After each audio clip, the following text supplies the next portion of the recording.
The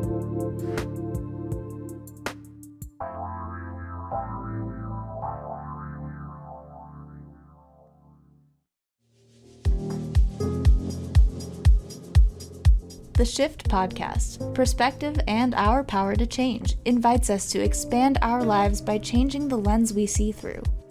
Is something different calling you? Do you ever ask yourself, is this all there is?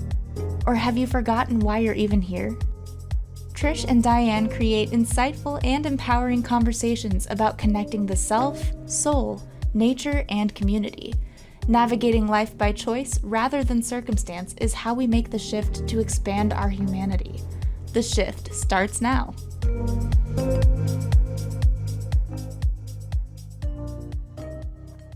Good afternoon, everybody, and welcome to another episode of the Shift Podcast, where it's your perspective and your power to change. I'm your co-host, Diane McClay. I've got my other host here with me, Trish Campbell from Ontario, Canada, or slightly south and east of there. Once again, first of all, I was on vacation last week. I felt like it would be appropriate to bring in a different perspective. So it looks like I'm in the Alps. This is actually beautiful mountains of the Glacier National Park area.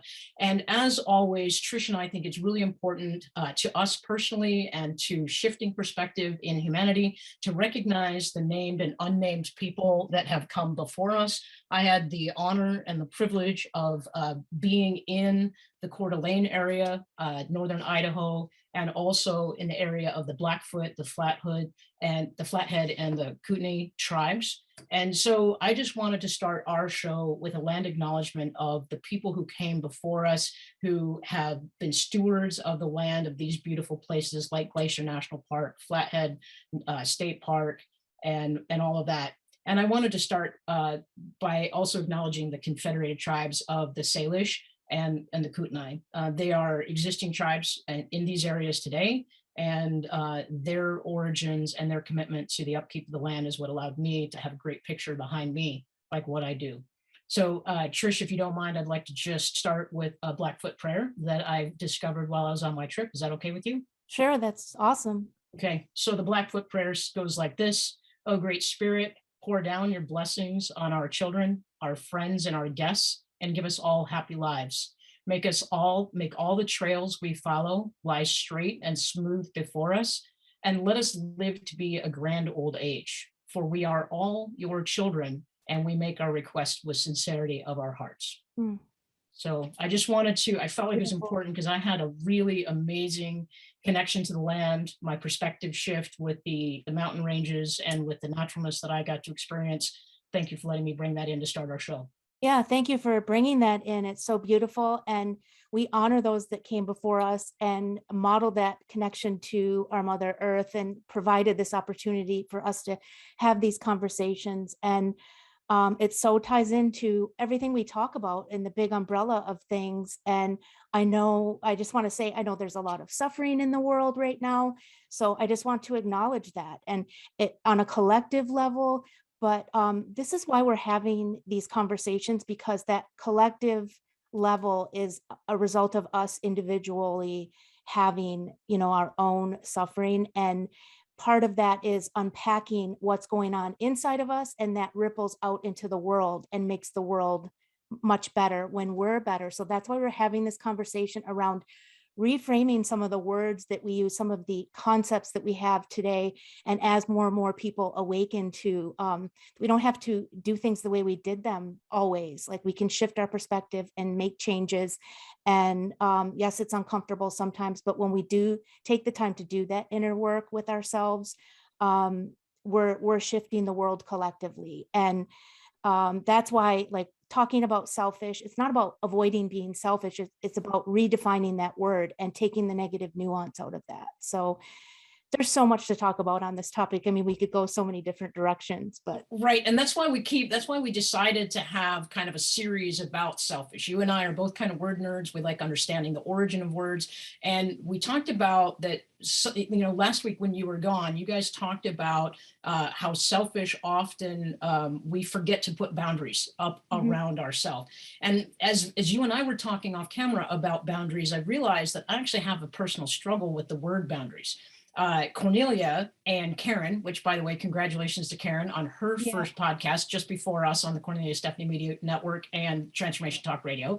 Great job, Karen. But they talked about the concept of freedom, the freedom of time freedom, location freedom, emotional freedom, the freedom to expand our spiritual self. And what I realized after you and I had set the topic of boundaries is that boundaries feel very firm and tight. And for me, I envision a fence line, a border between a country to keep people in or out. I imagine signs like no trespassing, private property, keep out. And I started to ask myself, like, what is the intent behind the boundary, right? So if you're on the outside of the boundary, it is you are supposed to stay away from or out of a place of value that someone else has set. Would you agree? Right. Yes. If you're inside the sign or the boundary, you're actually trying to protect something that is meaningful and valuable to you. Yes. So I actually want to start our boundary conversation with the fact that, one, I changed my office screen because I felt very constrained and less free by having my typical office view behind me. But I also wanted to kind of challenge our view on boundaries. And I wanted to, maybe at the end of the show, we could actually reframe it and say, instead of keeping people out and at an arm's length, maybe it is designed to help us identify what is valuable to us and then create a safe space around that from which we can invite people in. Right. Right. So for example, me, time is really valuable. So I'm very deliberate about who I spend my time with. Yeah. Right. If they don't feed me, I don't put them on my calendar. So let's flip it back to you and let's get your version of boundaries, especially when it comes to being selfish and evolving into your own personal freedom. And then let's see where that conversation leads us. Yeah, I mean, you touched on so many points there, and it's boundaries with ourselves and around like what we're talking about. One of the things we're talking about is taking care of ourselves and our well-being. So yes, there's going to be boundaries to protect that. And it's okay to set those boundaries. We feel so bad about it because we don't want to be labeled as selfish, because selfish means something negative. But if we're all doing it, number one, then how is that selfish? How is that selfish if we're all doing the same thing? If we change our mindset around taking care of ourselves first, honoring what we need, like what is so wrong with that? We've been convinced that it's wrong to even, to declare our needs, but to even understand what our needs are. Many of us don't even know. I didn't know for a long time. So it's like having that connection with ourselves and understanding what we need and then communicating that. And then we can then understand that how other people, it helps us with our relationships because we understand what it means for other people too, to have that around themselves. So we don't take things personally when they say, hey, that it doesn't feel right for me, or would you mind if I didn't do this, or whatever it is. Like, we're so afraid to be out of the ordinary by saying what we need and then perhaps offending somebody. But if we're in practice of doing that a lot, and we're all doing it, then it becomes like selfish doesn't even exist anymore, or at least the negativity around it. And, I was thinking about this too. And it's so interesting because how we got here to this behavior of thinking that selfish is something negative, and it's the systems we live in. And this is, again, why we're having these conversations around perspective and unpacking what we believe and why we believe it. So the systems want us to feel like we're selfish because we're disempowered when we feel bad about ourselves. Right. But when we stand in our power and we put boundaries around our well-being, and so that we can thrive and be in our power and be empowered, then that, doesn't work anymore. But if only a few of us are doing it, it's not going to work. If we all understand the collective result of us taking those actions and making that shift. That's why it's so important for us to do this inner work, healing work, whatever it is, on ourselves in growth, and not just, where this conversation started, accept the status quo. So right. I want to tag on that, and I want to call something out you said, because you said earlier that a lot of us don't even know what it is that we need to protect, or we're told that we shouldn't. So I'd like our listeners to think about something, at any point in time in the last week or two, have they ever said, I wish I fill in the blank. I wish I had done this. I wish I didn't do that. I think one of the first steps is we have to identify what it is that we need and that we want and that we value. And the metaphor I want to use is, whereas a fence is a hard boundary that doesn't move, maybe we figure out ways to put gates or access points or through points in that hard boundary, so that we can go inside ourselves and we can say, well, other people have told me it's not okay to do this, but what I really know and feel in my heart and soul is that this is what I need and want. If I need a nap at 2 o'clock in the afternoon, I need to be able to identify it. That's the first thing. I need to be able to communicate it. That's the second thing. I need to give myself permission to follow through and take action, meaningful action. And then I need to do it and set a pattern. So those are 4 things. And I'm wondering if you have anything from your experience or your clients that would help, but we have to name it. We have to own it. We have to do it. And then we have to repeat it and communicate it in a way that other people now know this is something that we need. So now we're not only adjusting the boundary that someone else set for us, but we were stepping out into freedom for ourselves through that gateway. Anything else you want to add to that? I think one of the things you hit on was communicating, and I want to emphasize that, because it is identifying and establishing that within ourselves. And again, we're not saying erupt this big brick wall. It's about like flexibility, because we change, people change, environments change, everything is changing constantly. So there's some fluidity there, but it's about honoring ourselves. So communication around your own boundaries with yourself. So, it's about reminding yourself why you're doing what you're doing. And I like to say things out loud now, because I feel like speaking it out into the universe is like declaring it. Cornelia has reminded me we're speaking it into our DNA when we do that. So I love that. And then communicating to others, that is where this all like gets a little bit messy if we don't communicate what we need. And that's how, if like we're suffering inside, because if we don't say, hey, this doesn't feel good, and then okay, another thing happens, and then we accept that and don't kind of push back, and then another thing, then we start to build resentment. And when we do that, like we do that with other people, we do that with ourselves when we don't honor ourselves and our own boundaries. So there's that inner conflict and inner, resentment of like, and beating ourselves up. And it's just so much easier when we can, whether it's communicating with ourselves or communicating with our loved ones, whoever, to, this is what, this isn't feeling right for me, or this is what I need from you. And that is okay in relationship. I mean, not okay, that is what is needed in order for relationships to thrive and to grow. And it's okay to state that, and for both parties or all parties to state what they need, and everyone to kind of come to an understanding that it might be something different.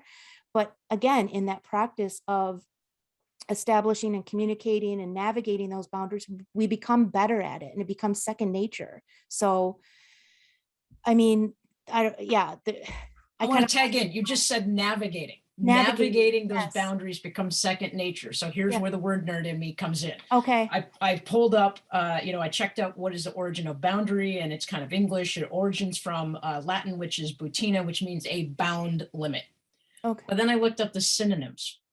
The number one synonym for boundary is compass.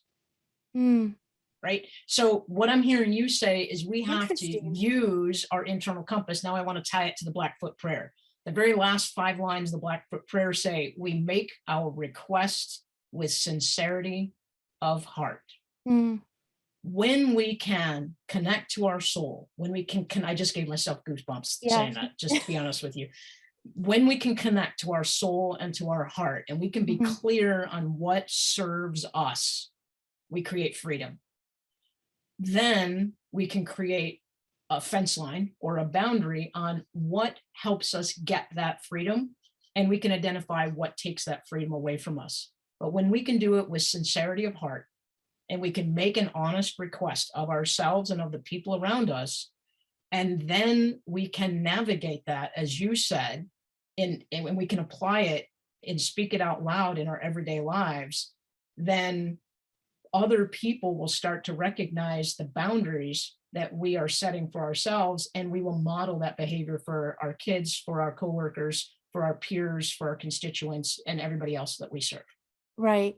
And I think, I mean, that goes back to the whole point of the conversation around deconstructing selfish and our self-care and our well-being, that it's not something that is bad to take care of ourselves and to honor what everything we need, whether, that is just in relationship to somebody, or what we need for ourselves to nurture ourselves, to nourish ourselves, whether that's love or with food or with what we're feeding our minds and all of that. So I just think that if, like you said, if we model that for our kids, if we model that for everybody, it just becomes, that is just what becomes what we do and how we interact with people. And we're not in this like closed off space and wounded space of all the time of like having to, hear that we hurt somebody because we said, we overstepped or whatever it might be.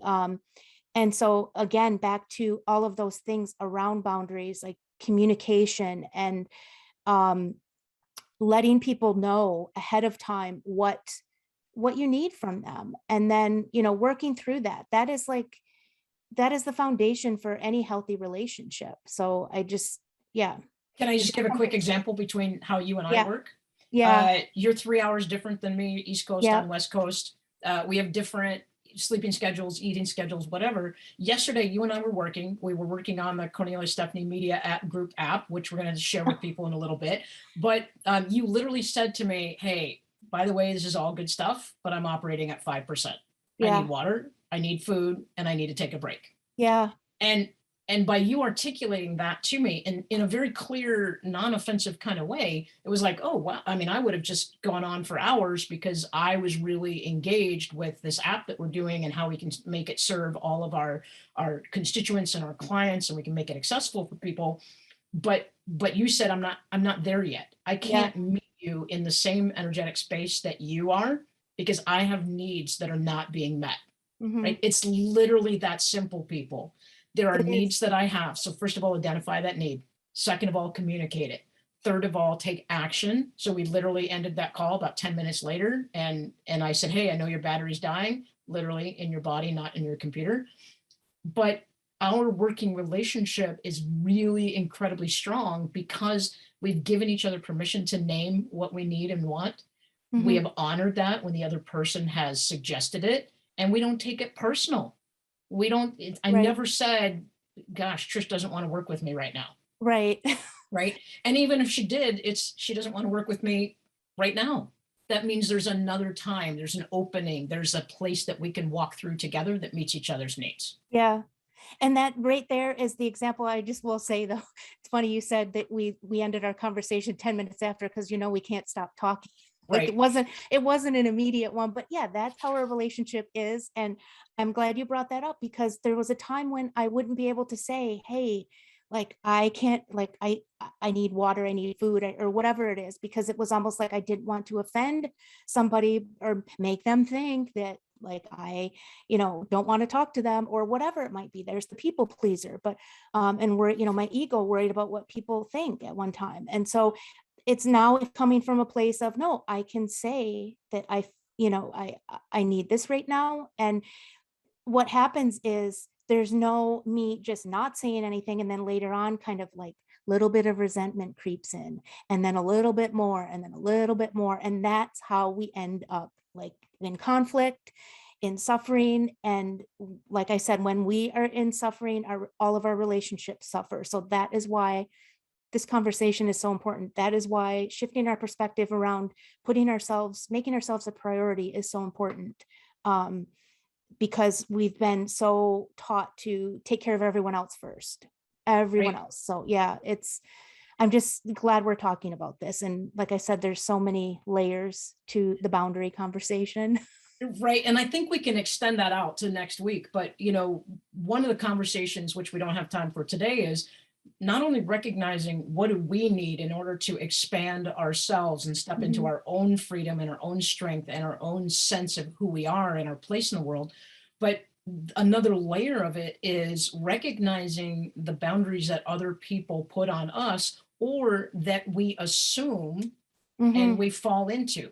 I remember going home, there was a time where like we just want to stay, we have an agreement with my parents. Like we stay in our own Airbnb or hotel or house, and that serves our needs. And that's, my parents are fine with that. But for a while there was like, oh, I feel bad. Like they're going to think I don't want to spend time with them. And the funny thing is that when we can let go of some of that accumulated sourcing from other people, we start to feel free.